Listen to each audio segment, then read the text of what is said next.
Chers amis débriefeurs et les autres aussi, je vous souhaite la bienvenue et j'espère que vous allez bien en ces temps coronatiques. Parlant de ça d'ailleurs, je voulais introduire cette émission avec un sujet que je n'ai pas pu couvrir la semaine dernière.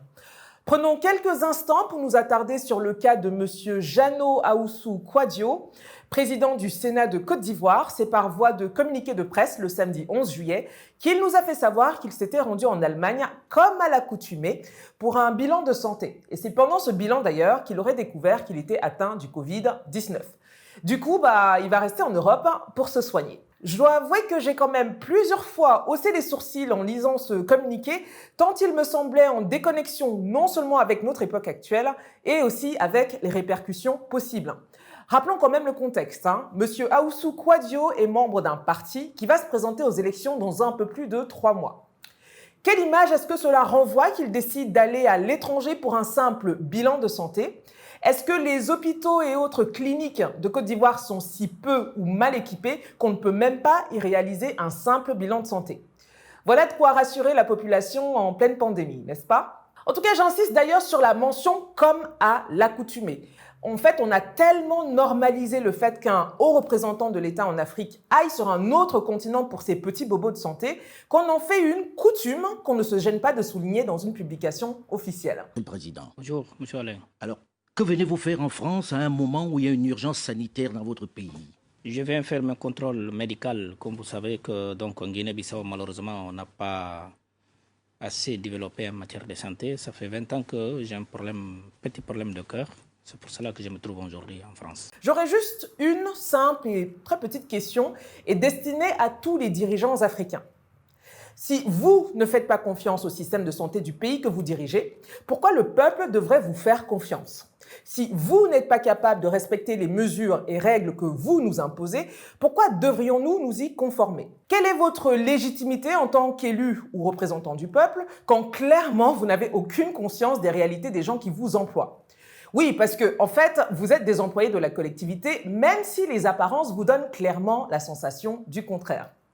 Quoi qu'il en soit, pour en revenir au président du Sénat ivoirien, on lui souhaite un bon séjour au pays de la choucroute et surtout un bon rétablissement. Bref, tout ça me fait penser à ces internautes africains qui, lors des fermetures des frontières occidentales, s'étaient réjouis que les dirigeants africains ne puissent plus s'enfuir en Europe en cas de contamination au Covid. Nos leaders, face à l'impossibilité de faire autrement, auraient fini par comprendre l'urgence qu'il y a à réformer les systèmes sanitaires dans les pays d'Afrique subsaharienne.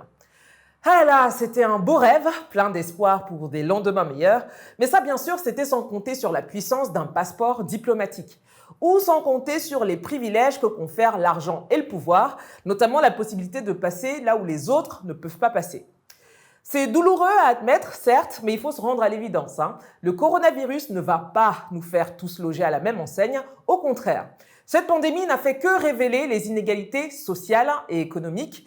Aux uns, on demande le respect des gestes barrières et l'interdiction de rassemblement, mais aux autres, on donne l'autorisation d'organiser des événements où clairement la distanciation sociale est une vue de l'esprit. En somme, le monde d'après le corona ressemble à s'y méprendre au monde d'avant. La seule différence étant qu'aujourd'hui, nos élites dirigeantes africaines, pour la plupart en tout cas, apparaissent encore plus méprisantes du devoir d'exemplarité et de solidarité qu'elles ne l'étaient déjà.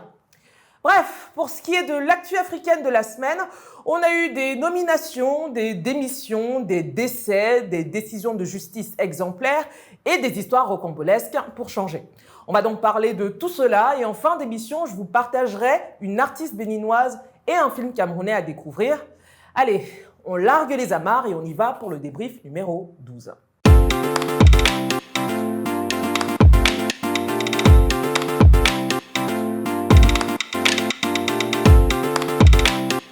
On commence avec une mise à jour sur une affaire dont je vous avais parlé précédemment.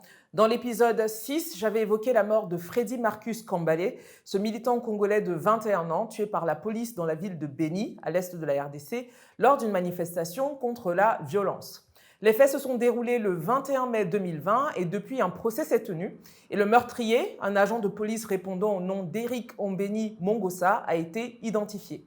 Ce lundi 13 juillet, le verdict du tribunal militaire de Beni-Boutembo est tombé. Le policier a été reconnu coupable de meurtre et a écopé d'une peine d'emprisonnement à perpétuité. Par ailleurs, le média Radio Okapi rapporte que le condamné devra verser, par solidarité avec l'État congolais, une somme de 100 000 $ américains de dommages et intérêts à la famille de la victime. Alors c'est sûr, cela ne ramènera pas Freddy à la vie, mais il est quand même rassurant que justice ait été rendue et dans un laps de temps plutôt court et plus court que ce à quoi nous sommes habitués dans les procès qui opposent les civils à des agents des forces de l'ordre. Espérons que cela devienne désormais la norme en RDC et ailleurs sur le continent. On va maintenant parler de 4 femmes africaines qui ont marqué l'actu ces derniers jours sur le continent pour différentes raisons. Commençons par le Tchad, où le chef de l'État Idriss Déby se prépare déjà à briguer un 7e mandat. Oui, j'ai bien dit un 7e. 1, 2, 3, 4, 5, 6, 7 mandats. Lors des élections présidentielles prévues en avril 2021. Voilà. Alors, le président tchadien a donc procédé à un remaniement ministériel ce mardi 14 juillet avec plus d'une dizaine de nouveaux ministres et autres secrétaires d'État. Parmi les nouveaux venus se distingue la nomination de la jeune Amina Priscille Longo comme ministre de la Femme et de la Protection de la Petite Enfance. Âgée de 29 ans, elle était jusqu'ici directrice générale de la Maison nationale de la femme et présidente de la fondation caritative Tchad Helping Hands. Et il y a quelques semaines, elle avait été désignée meilleure manager en marketing réseau au Prix africain du développement à Kigali. Toutes nos félicitations à elle, en espérant que sa jeunesse sera un atout pour améliorer la condition des femmes tchadiennes. Toujours au chapitre nomination, la présidence gabonaise a annoncé le jeudi 16 juillet l'arrivée de Madame Rose Christiane Osuka Raponda au poste de Premier ministre. Par décret du président de la République en date de ce jour, est nommée Premier ministre chef du gouvernement Madame Rose Christiane Osuka Raponda.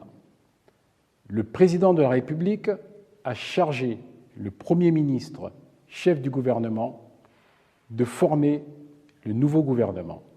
Je vous remercie. Ancienne maire de Libreville et également ancienne ministre du Budget puis ministre de la Défense, elle fait partie du sérail d'Ali Bongo. Elle devient également une des premières femmes à être Premier ministre en Afrique centrale. On quitte le Gabon pour le Ghana où une autre femme africaine a été à la une cette semaine. Il s'agit d'Angela Kierematen Jimo. Diplômée en marketing et langue française, elle est passée par les banques UBS, GTBank et UBA et rejoint le géant américain de l'informatique IBM en 2011 afin de manager les activités marketing de l'entreprise en Afrique de l'Ouest. Depuis, Angela a gravi les échelons jusqu'à devenir directrice de cabinet au siège social d'IBM à New York. Et cette semaine, elle a été nommée directrice régionale Afrique du Nord, de l'Ouest et de l'Est et devient à la fois la première femme et la première personne d'origine africaine à occuper ce poste dans l'entreprise. C'était pas trop tôt, hein? Bon, dans ses nouvelles fonctions, elle va notamment superviser la présence de son employeur dans près d'une quarantaine de pays, du Maroc au Sénégal, en passant par le Kenya. J'ai une seule chose à dire, go Angela, et encore bravo à elle. Et enfin, sur une note moins joyeuse, on va maintenant se rendre en Afrique du Sud, où celle qui a occupé l'espace médiatique dernièrement est sans conteste Zindziswa Mandela. Fille cadette de Nelson et Winnie Mandela, elle était jusqu'ici ambassadrice de l'Afrique du Sud au Danemark, mais est décédée ce lundi 13 juillet dans un hôpital de Johannesburg. Un de ses fils a fait savoir aux médias SABC qu'elle aurait été diagnostiquée comme positive au coronavirus le jour de sa mort, mais que la famille était encore en attente d'un rapport complet sur les raisons de son décès. Véritable enfant de la révolution contre la ségrégation raciale, Zinzi s'était notamment fait connaître du grand public lorsqu'en 1985, à 25 ans, elle avait lu une note de son père, Nelson Mandela, dans laquelle il refusait la proposition de liberté sous condition offerte par le gouvernement d'apartheid mené par le président Botha. La fille des Mandela a acquis une renommée internationale en 1985 lorsque le gouvernement de la minorité blanche a proposé de libérer Nelson Mandela de prison s'il dénonçait la violence perpétrée par son mouvement, le Congrès national africain contre l'apartheid, le système brutal de discrimination raciale appliqué en Afrique du Sud à l'époque. Elle était également connue pour ses prises de position plutôt hostiles à la domination économique des Blancs en Afrique du Sud, ce qui lui a parfois valu quelques rappels à l'ordre. La diplomate est décédée à 59 ans et laisse derrière elle un mari ainsi que 4 enfants. On va maintenant à Lagos et Abuja pour une affaire à la fois risible et incroyable, telle qu'on ne les voit qu'en Afrique.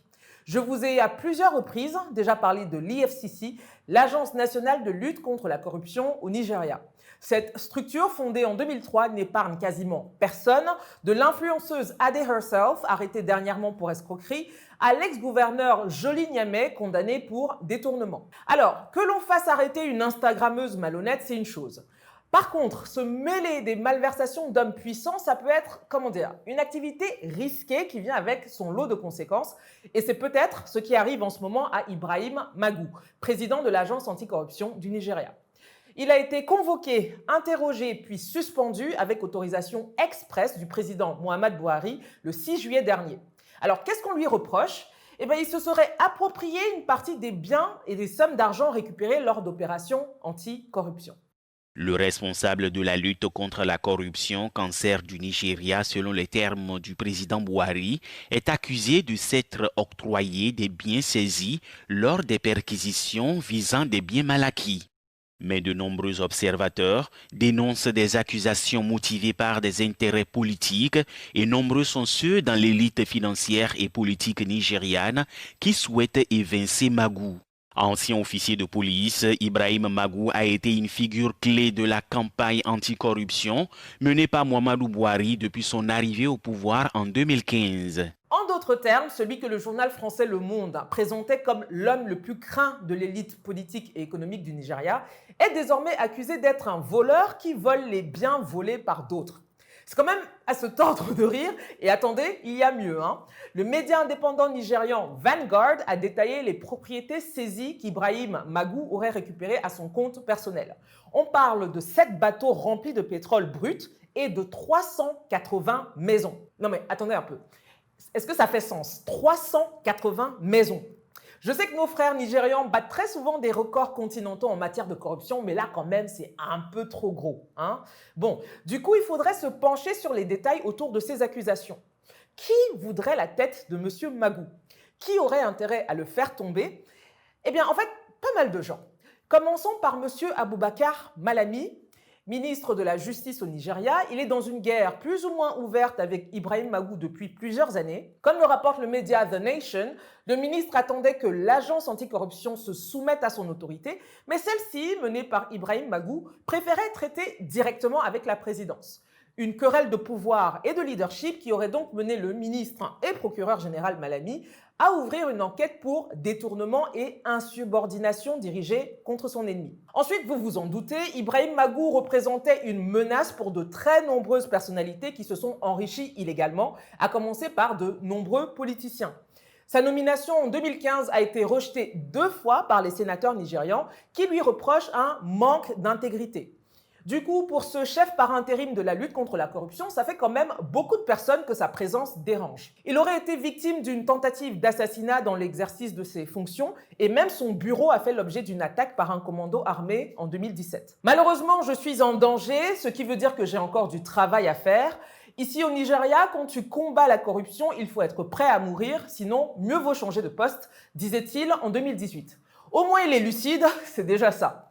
Dans tous les cas, Courrier International rapporte que plusieurs ONG anticorruption ont déjà apporté leur soutien à Ibrahim Magou face à ces accusations qui l'incriminent. L'accusé, après plusieurs jours de détention, a été relâché ce mercredi 15 juillet, rapporte le média Today NG, et l'enquête, elle, suit son cours. En attendant, je vous pose quand même la question à vous. Pensez-vous que les accusations contre Ibrahim Magou soient fondées ou alors est-ce que c'est un règlement de compte à caractère politique? J'attends vos avis et vos commentaires. Je crois qu'on est tous d'accord que 2020 est une année extrêmement bizarre où l'on a vu les choses les plus inhabituelles se produire. Faudra rajouter à la liste cascade de démissions par des dirigeants africains. Non vraiment, parce que ce sont des choses auxquelles nous ne sommes pas vraiment habitués ici, comprenez donc notre désarroi. On commence par la RDC, où Benoît Luamba, président de la Cour constitutionnelle, a rendu sa démission pour raisons personnelles. Actuellement en Europe, pour raison de santé, tiens donc un autre, et âgé de 75 ans, il avait fait déposer sa lettre de démission depuis le 27 juin, et celle-ci a été acceptée par le président Félix Tshisekedi le lundi 13 juillet. On lui souhaite donc une retraite paisible. Autre démission de taille en RDC, c'est celle de Célestin Ntunda Yakasende, ministre de la Justice. Il a rendu son tablier le 11 juillet après un examen personnel de la situation. Je suis venu rencontrer ce jour le Premier ministre, chef du gouvernement, après que j'ai eu à faire un examen personnel de la situation de l'heure pour lui remettre officiellement ma démission en tant que vice-premier ministre, ministre de la Justice et garde des Sceaux. Si Célestin Tounda n'est pas très clair dans sa vidéo sur les raisons de son départ, au débrief, on va se faire un plaisir de détailler tout ça. Vous le savez peut-être ou pas, mais une nouvelle proposition de réforme judiciaire agite l'opinion publique congolaise ces dernières semaines. Portée principalement par le FCC, la coalition derrière l'ancien président Joseph Kabila, cette réforme permettrait entre autres de donner plus d'autorité au ministre de la Justice sur les magistrats. En gros, il y a des risques que la justice soit moins indépendante de l'exécutif et les mouvements de l'opposition, tout comme l'UDPS, parti du président Tshisekedi, sont plutôt opposés à cette réforme. De nombreuses manifestations ont d'ailleurs éclaté à Kinshasa à ce sujet. Quant à Célestin Tounda, coincé entre son patron idéologique Joseph Kabila qui souhaite que cette réforme soit validée et son patron administratif Félix Tshisekedi qui y serait contre, le ministre de la Justice a fini par trancher et céder à la pression en quittant le gouvernement. Sage décision.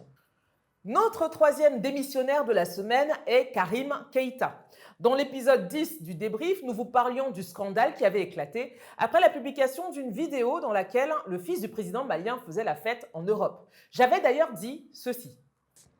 Alors là, je vois tout de suite arriver la grande cavalerie des défenseurs d'enfants présidentiels, juchés sur leurs étalons et l'épée à la main, qui me crient « Et alors, un enfant du président n'a-t-il pas le droit de faire la fête ?» Si, il en a tout à fait le droit. Sauf que, comment dire ? En fait, il y a deux choses. Premièrement, le moment ne pouvait pas être mieux ou plus mal choisi, tout dépend de quel côté vous vous situez. En effet, devoir gérer une énième polémique, c'est vraiment le cadet des soucis du chef de l'État malien en ce moment, croyez-moi. Il a d'autres chats à fouetter face à ses concitoyens qui sont déterminés à le faire dégager. Entre-temps, les Maliens, sous la bannière du mouvement du 5 juin ou M5, ont continué à descendre dans la rue pour réclamer le départ du chef de l'État. Et vendredi 10 juillet, les manifestations ont viré au drame avec 11 morts et plusieurs blessés. Autant dire que cela n'a fait qu'aggraver les choses et le ton est monté d'un cran. La désobéissance civile enclenchée par le mouvement du 5 juin Rassemblement des forces patriotiques M5 RFP a entraîné des dégâts matériels, mais aussi des pertes en vie humaine. Les manifestants ayant occupé l'Assemblée et la télévision nationale, les forces de sécurité sont intervenues, notamment la force antiterroriste Forsat. Des arrestations des leaders et la tentative d'arrestation de l'imam Mahmoud Diko. Après les libérations, les leaders du M5 ne veulent discuter d'autre chose que du départ d'Ibrahim Boubacar Keïta. Nous abattent. La preuve, quand j'ai été arrêté par la gendarmerie, ils ont tapé sur les gendarmes pour m'avoir. C'était d'en finir avec nous, mais qu'ils se trompent. Le M5, ce n'est pas une personne, mais c'est une vision.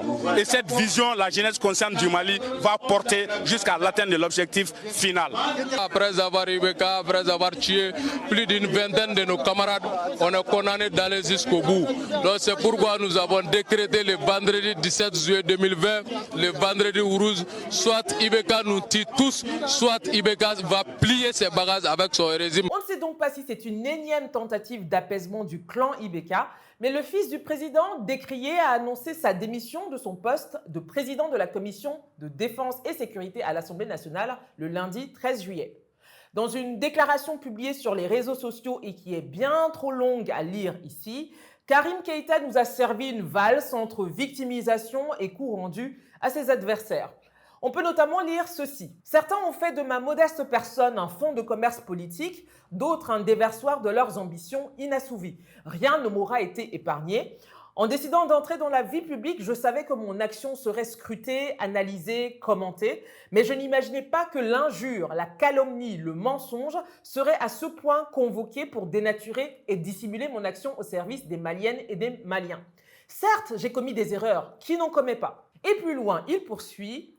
Je ne souhaite plus être un argument pour des personnes en mal de programme, ni être un frein au dialogue entre Maliens pour aboutir à un apaisement de la situation socio-politique de notre pays. C'est pourquoi j'ai décidé, en toute responsabilité, de me retirer à compter de ce jour de la présidence de la Commission Défense nationale, sécurité et protection civile de l'Assemblée nationale. » Fin de citation. Bon, avant que son courrier ne commence à faire pleurer dans les chaumières, il y a quand même un truc à rappeler, c'est qu'il n'a pas démissionné de son poste de député par contre. Quel sens du sacrifice en effet. Enfin, je ne suis pas sûre que ce geste de sa part aura eu un quelconque impact. D'ailleurs, puisque l'opposition reste plus que jamais déterminée à manifester, la démission du fils se révèle donc n'être qu'un simple dégât collatéral et non un début de solution. Et enfin, notre dernier démissionnaire de la semaine est bien sûr le vice-président de la Côte d'Ivoire, Daniel Kablan-Duncan. Empêtré dans un deal politique avec la coalition du président Ouattara, il n'aurait pas atteint ses objectifs, quels qu'ils soient, et aurait donné sa démission depuis février 2020. Une démission qui sera finalement acceptée ce lundi 13 juillet, soit 5 mois plus tard. Daniel Kablan-Duncan a démissionné officiellement pour des raisons personnelles. Il semblerait que cette lettre de démission ait été déposée sur le bureau d'Alassane Ouattara dès le mois de février. Il y aurait eu ensuite de longues tractations entre les deux hommes. Et puis ce week-end, il y a commencé à avoir quelques rumeurs sur un froid entre les deux hommes, notamment parce que le vice-président Daniel Kablan-Duncan n'était pas mentionné sur les communiqués pour les condoléances d'Amadou Gon Coulibaly. Ça a donc finalement été confirmé ce matin. Alassane Ouattara lui a rendu hommage. Daniel Kablan-Duncan, je vous le rappelle, a été ministre des Affaires étrangères. Il a été Premier ministre et puis vice-président. C'est donc un poids lourd du RHDP qui quitte la scène. Il faut le rappeler que Daniel Kablan-Duncan a longtemps été membre du PDCI. Le PDCI qui est aujourd'hui passé dans l'opposition et qui va présenter un candidat lors de la présidentielle d'octobre prochain. Monsieur Kablan-Duncan a également publié un communiqué de 2 pages à la suite de sa démission, dans lequel il rappelle avoir déjà déposé par 2 fois sa démission auparavant, avant qu'elle ne soit validée. Et ce, après plusieurs rencontres. Et il mentionne également une période de turbulence et de doute. Bon, des termes qui sont à chaque fois mis en gras dans le communiqué. Je laisse à chacune et chacun le soin d'en faire l'interprétation. Puisqu'on vient d'évoquer la démission de M. Kablan-Duncan, il faut clairement qu'on fasse un arrêt sur la situation politique en Côte d'Ivoire, qui est à la fois inédite et très familière. Voilà qu'on se retrouve avec un pays qui, à 3 mois des présidentielles, n'a ni Premier ministre, ni vice-président et un président du Sénat à l'étranger pour raisons médicales.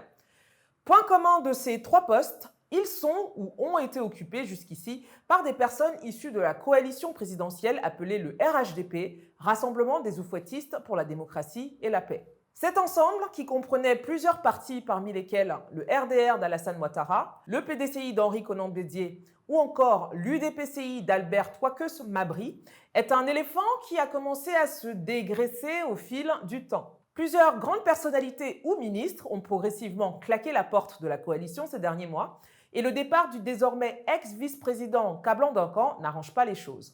Nul doute que les faits prendront encore une autre tournure maintenant qu'Amadou Gon Coulibaly, le candidat du RHDP qui a été désigné sans consulter les autres membres de la coalition, a été inhumé le week-end du 17 juillet après une semaine d'hommages et de célébrations.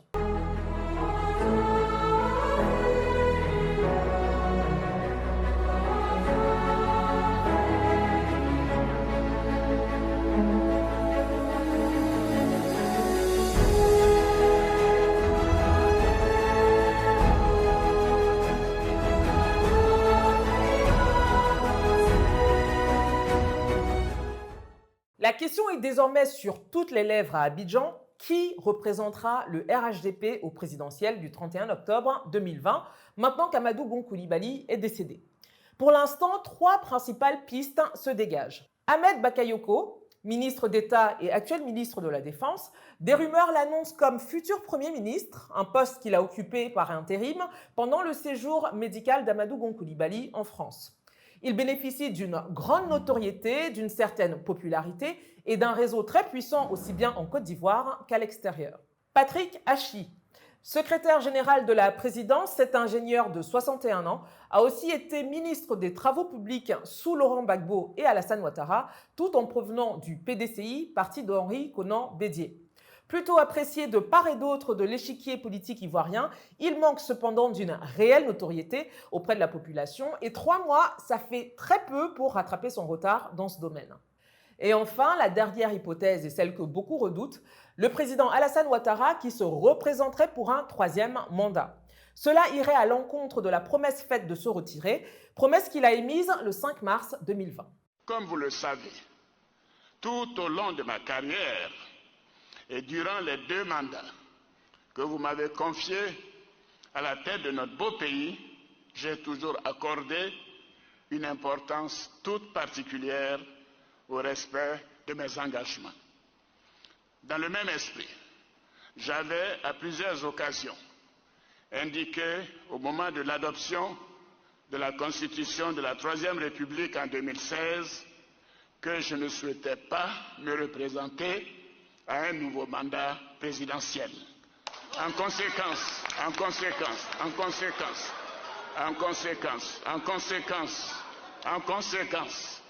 je voudrais vous annoncer solennellement que j'ai décidé de ne pas être candidat à l'élection présidentielle.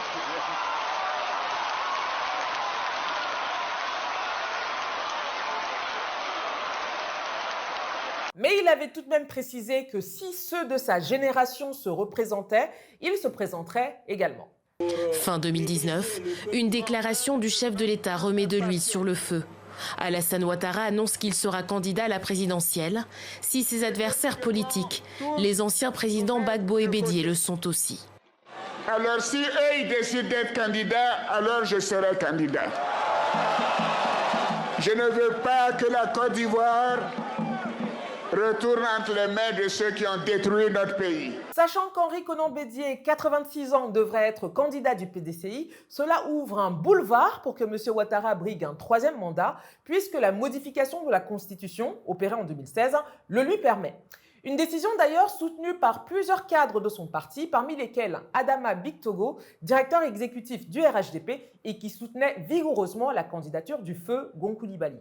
Il y a la dignité que vous décrivez, il y a aussi la réalité politique. Est-ce qu'une possibilité, la possibilité d'une candidature du président Ouattara est écartée à 100% ou est-ce qu'aujourd'hui la question se pose compte tenu des circonstances?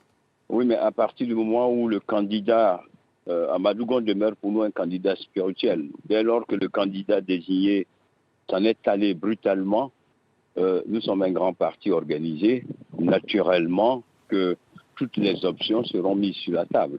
Ça, c'est naturel. C'est naturel. Ok. Mais du coup, ce qui serait naturel pour ce grand parti, ce serait simplement d'organiser des primaires, non?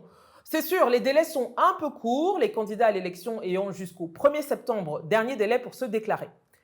Mais laisser le choix à toutes les voix du parti de s'exprimer donnerait plus de légitimité à celle ou celui qui sera désigné par les membres du RHDP. Cela pourrait atténuer les nombreuses secousses que subit ce restaurant où les clients critiquent la cuisine du chef ou quittent les lieux frustrés et en colère. Mais bon, je dis ça comme ça.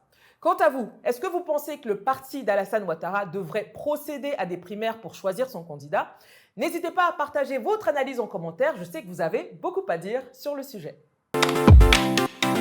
Produit par Iboga Films, Run est un court-métrage d'action d'une 40aine de minutes, tourné en français et en anglais et sorti le 10 novembre 2019.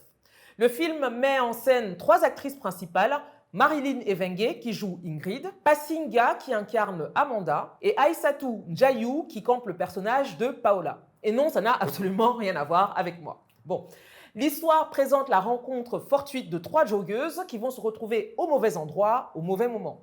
En effet, elles vont assister par un malheureux hasard à une exécution sommaire et repérées, nos héroïnes tenteront par tous les moyens de s'échapper au péril de leur vie. Acclamée par les spectateurs, notamment du fait des performances très physiques et du jeu sincère des actrices, Run se dévore en un clin d'œil et d'ailleurs, on va regarder un court extrait.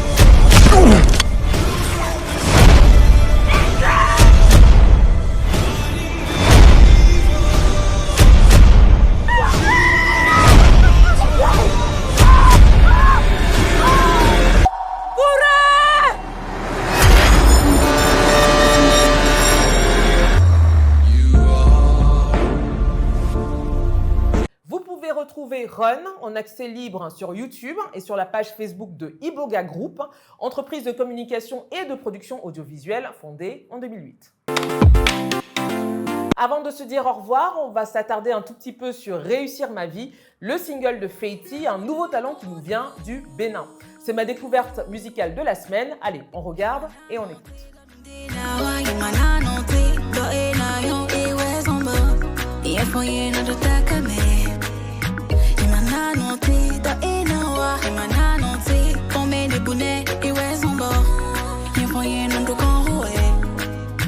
Je veux réussir ma vie. Je dois réussir ma vie. Je dois réussir ma vie pour rendre les mains fiers de moi. Je dois réussir ma vie pour rendre papa fier de moi. Le débrief de cette semaine, c'est terminé. Merci à vous de m'avoir suivi. N'hésitez pas à liker et partager si vous avez apprécié. Si vous souhaitez plus d'informations ou de recommandations, vous pouvez vous abonner gratuitement à ma newsletter hebdomadaire sur africa-digest.com. Vous pouvez également me rejoindre sur Twitter ou Instagram en tapant @paolaaudrey. Je vous dis à très vite, on se voit au prochain épisode. Sayonara.